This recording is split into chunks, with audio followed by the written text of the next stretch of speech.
But already some state governors are already opposing that proposal. Where does that leave us? North, you have in the north, you have around a dozen states in the northwest and east who agree to the cattle colony. You know, this is where the issue of negotiation and dialogue comes in. A governor that wants to lease out part of his state for the purpose of cattle rearing has to go into negotiations with the Ministry of Agriculture, has to go into negotiation with the Mieti Allah, that's the parent body of the cattle. So it's not something that can just be done overnight. It's something that can be, dialogue can be initiated. You know, the farmers, all the stakeholders within a particular state will agree on where to have this colony, because the essence of the colony is to restrict the movement of the animals, let them be in one location, be attended to in terms of medical, in terms of quality grass. So if other states in the south are resisting the idea, I think the government should talk to those states in the north that have agreed to give out lands for grazing, so that we can take it from a particular location. If it's so very successful, I think the idea can be sold to those in the south who can also provide land, and you know, let's see how the pastoral conflict can be ended once and for all. All right, Beryl, Alhamdulillah, I'll come back to you again.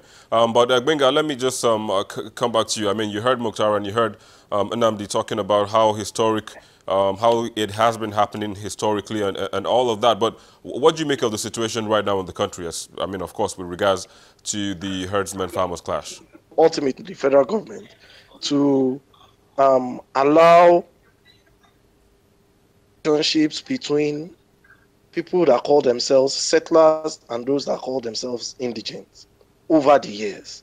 There's been, and I'll use Kaduna as an example.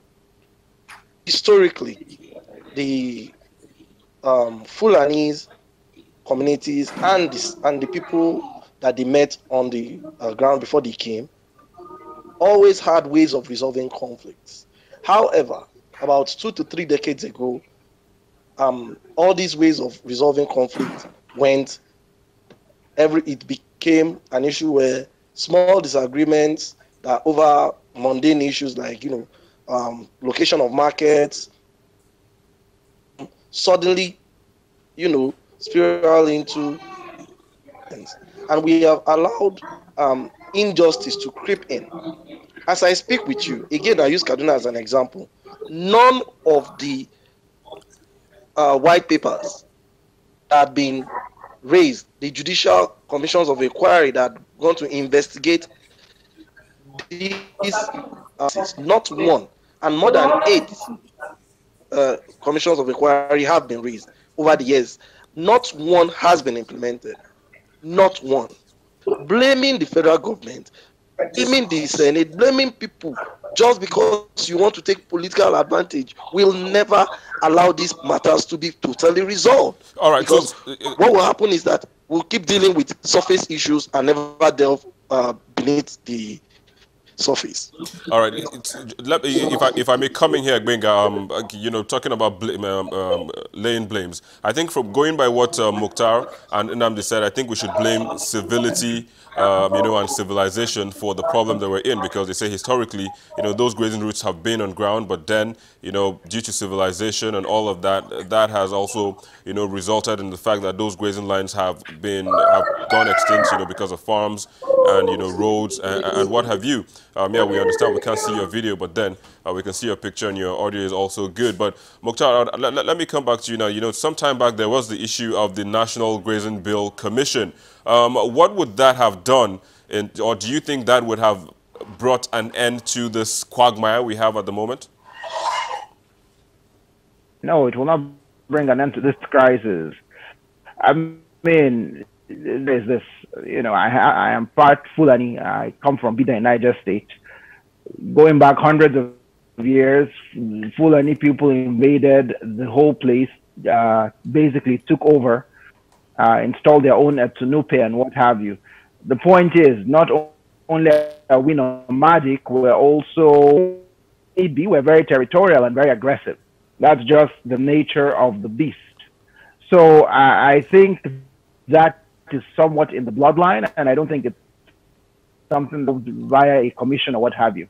But what I think does need to happen is open grazing has to be banned nationwide. Why? Put the Mokhtar, why because do you you think cannot open have grazing should be banned nationwide? someone, because you cannot build your business when you cannot put other people out because you want to thrive in whatever you're doing. If you want to have cattle, if you want to be a herdsman, buy a ranch or lease space for a ranch or cooperate with other people and have a ranch and keep your cattle there. You can't take your cattle because you want to be in the cattle business. You can't take your cattle on to do whatever you want, to do whatever you want there. I mean, in Abuja, for example, we see cows going into uncompleted buildings. We see cows going on and so forth. Even in Niger State, the same thing. We have clashes all the time. These people take their cows onto other people's farmland. People who own the farmland dare to complain, there is trouble. If they dare to resist, there is murder. Why? How does that work? That's wrong. All right, so just quickly, you know, one of the reasons why, you know, according now to the Mieti Allah is in Benue State, they're saying that they advised the governor against, you know, implementing the bill because, you know, they're saying they're nomadic, they're not really educated and all of that, and that is actually a problem for them. Do you think they have a point saying that? Well, yeah, men are obviously not educated, unfortunately. They don't stay long enough in one place to get an education. That is true. Are they nomadic? Yes, obviously they are nomadic. But no offense to any herdsman anywhere in Nigeria, but that's a personal problem. If you want to be a herdsman, be a herdsman, but be a herdsman in your own space. Don't be a herdsman by encroaching upon the lives and properties of other people. All right, Mukhtar, just cannot go over the rights of other people. Just hold your thoughts for a second, Mukhtar. We'll quickly take a break and we'll be back shortly. Please stay with us.